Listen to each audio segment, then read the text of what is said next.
अंधेरे से मत डरो, सितारे अंधेरे में ही चमकते हैं। नमस्कार दोस्तों, मैं हूं आनंद और आपका मेरे YouTube चैनल उजाले की ओर में एक बार फिर से बहुत बहुत स्वागत है।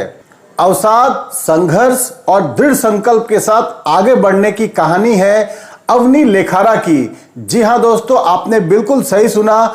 टोक्यो ओलंपिक में 2021 में अवनी लेखारा ने पैरालंपिक्स में गोल्ड मेडल जीतकर इंडिया का नाम एक बार फिर से बुलंदियों पर पहुंचा दिया है। क्या है उनकी कहानी? बहुत कुछ हम उससे सीख सकते हैं दोस्तों। जिस तरह की अवनी लेखारा की जीवनी है उसको सुनने के बाद में मैं उम्मीद करता हूं आप में से बहुत सारे ऐसे लोग होंगे जो इनकी कहानी से काफी इंस्पायर्ड होंगे। तो इस तरह की स्टोरीज को सुनने के लिए, इंस्पिरेशनल साथ ही साथ मोटिवेशनल स्टोरी को देखने और सुनने के लिए चैनल को जिन्होंने अभी तक सब्सक्राइब नहीं किया है दोस्तों, आप लोगों से रिक्वेस्ट करूंगा कि चैनल को जल्द से जल्द सब्सक्राइब कीजिए।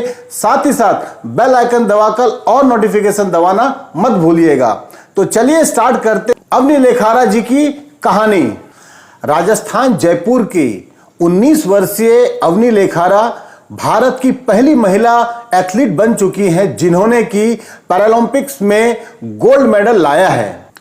फरवरी 2012 में एक कार एक्सीडेंट के बाद पैरालंपिक में गोल्ड मेडल जीतने वाली अवनी लेखारा मूल रूप से राजस्थान के जयपुर की हैं, जिन्होंने की अपने दृढ़ संकल्प और हौसले से यह मुकाम हासिल करने में काफी कठिनाइयों का सामना किया है। उनकी यह सफलता के पीछे उनके पिता का शब्द नहीं है उनके पास बयां करने के लिए। जिस तरह का परफॉर्मेंस अवनी ने करके दिखाया है। महिलाओं की 10 metre air rifle SH1 event में उन्होंने वर्ल्ड रिकॉर्ड बनाया।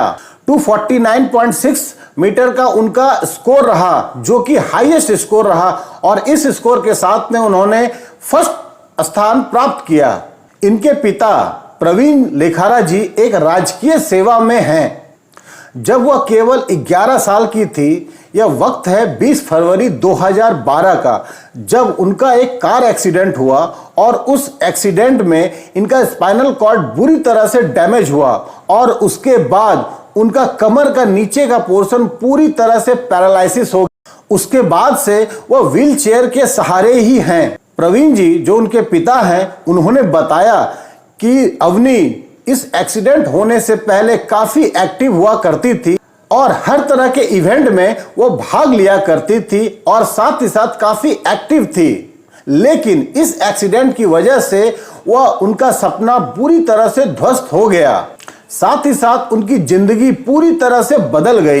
इसके बाद वह अवनी लेखारा के बारे में बताते हैं उनके फादर कि वह इतने गुस्से में आ गई थी कि वह किसी से बात भी नहीं किया करती थी। वह इतनी बुरी तरह से टूट चुकी थी। बदलाव लाने के लिए उनके पिता ने जयपुर के जगतपुरा के JDA शूटिंग रेंज में उनको लेके गए, जिसके बाद वहां से ही उनको शूटिंग की रुचि पैदा हुई। प्रवीण जी ने बताया कि अवनी को उन्होंने अभिनव बिंद्रा जी की जीवनी के बारे में अवगत कराया। उनकी स्टोरीज के बारे में उन्होंने बताया, जिसको देखने, सुनने और पढ़ने के बाद में अवनी को भी यह ख्याल आया कि हाँ, मैं भी शूटिंग में अपनी रुचि ले सकता हूं और मैं भी इसमें कामयाब हो सकता हूं। साथ ही साथ 2015 से वह नियमित रूप से शूटिंग रेंज के लिए जाने लगी। पिता के मुताबिक उन्हें व्हील चेयर चलाने में शुरुआती दौर में काफी दिक्कत होती थी, क्योंकि वह मापदंडों के हिसाब से नहीं था। इसके अलावा बंदूक और शूटिंग की जो किट होती है वह भी उपलब्ध नहीं थी, जिस वजह से शुरुआती दौर में अवनी को काफी दिक्कतें होती। इसके बाद कोच का उन्हें भरपूर साथ मिला और कोच के साथ मिलने के बाद से ही अवनी के प्रदर्शन में काफी सुधार आया। उनके दृढ़ संकल्प का ही यह नतीजा था और स्ट्रॉन्ग डेडिकेशन की वजह से ही वह लगातार बढ़िया परफॉर्मेंस करते हुए आ रही थी। अपने खेल से उन्होंने राज्य स्तर पर भी स्वर्ण पदक जीती। साथ ही साथ 2015 में राष्ट्रीय स्तर पर भी कांस्य पदक जीता है इन्होंने। यह तो सिर्फ एक शुरुआत थी, जिसके बाद उन्होंने पैरालंपिक में गोल्ड मेडल जीता, जिसका कि सबों को उम्मीद था कि वह यह मुकाम जरूर हासिल कर सकती है। वहीं बात करें मुख्यमंत्री अशोक गहलोत की, तो उन्होंने ट्वीट करके इन्हें काफी शाबाशी दी और साथ ही साथ 3 करोड़ की इनाम राशि देने की भी उन्होंने घोषणा की है। साथ ही साथ इन्हें राज्य सरकार में वन विभाग में एसीएफ के पद की नियुक्ति भी दी गई है। साथ ही साथ गहलोत जी ने यह बात भी बताई कि जिस तरीके से 10 मीटर के वुमेन्स एयर राइफल शूटिंग में अवनी ने स्वर्ण पदक जीता है, राज्य के साथ साथ पूरे देश का नाम रोशन किया है। वहीं मुख्यमंत्री अशोक गहलोत की तरफ से जारी एक बयान के अनुसार राज्य सरकार खेलों को बढ़ावा देने के लिए राज्य में पदक विजेता खिलाड़ियों को आउट ऑफ टर्न पॉलिसी के आधार पर राजकीय सेवाओं में नियुक्तियां दी जा रही हैं। जैसा कि टोक्यो पैरालंपिक खेलों में मेडल जीतने वाले 3 खिलाड़ियों अवनी लेखरा, देवेंद्र छाछड़िया और सुंदर गुर्जर को सरकार ने आउट ऑफ टर्न आधार पर वन विभाग में सहायक वन रक्षक के रूप में नियुक्ति प्रदान की है। साथ ही साथ प्रधानमंत्री नरेंद्र मोदी जी ने भी अवनी को डायरेक्ट फोन करके शाबाशी और बधाई दी है। तो यह एक बहुत बड़ा मिसाल है दोस्तों कि अवनी लेखारा, जो कि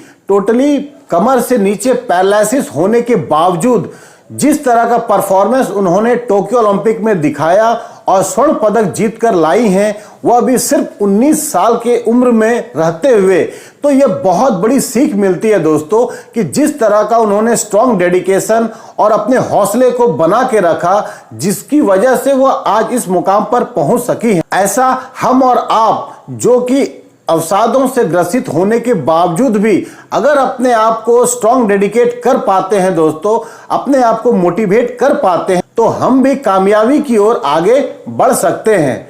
तो यही था दोस्तों अवनी लेखारा जी की जीवनी, जिससे कि बहुत लोगों को इंस्पिरेशन मिल सकती है। उम्मीद करूंगा आज का यह वीडियो आपको जरूर पसंद आया होगा। कमेंट सेक्शन में अपनी राय देना मत भूलिएगा कि अवनी लेखारा जी की जीवनी से दोस्तों आप लोगों ने क्या सीख लिया है। तो इस तरह की जबरदस्त कहानियों को सुनने और देखने के लिए बने रहिए हमारे साथ और देखते रहिए उजाले की ओर। मिलते हैं अगले एपिसोड में कुछ ऐसे ही जबरदस्त स्टोरी के साथ में, जो आपके जीवन में एक नया बदलाव ला सकता है। धन्यवाद।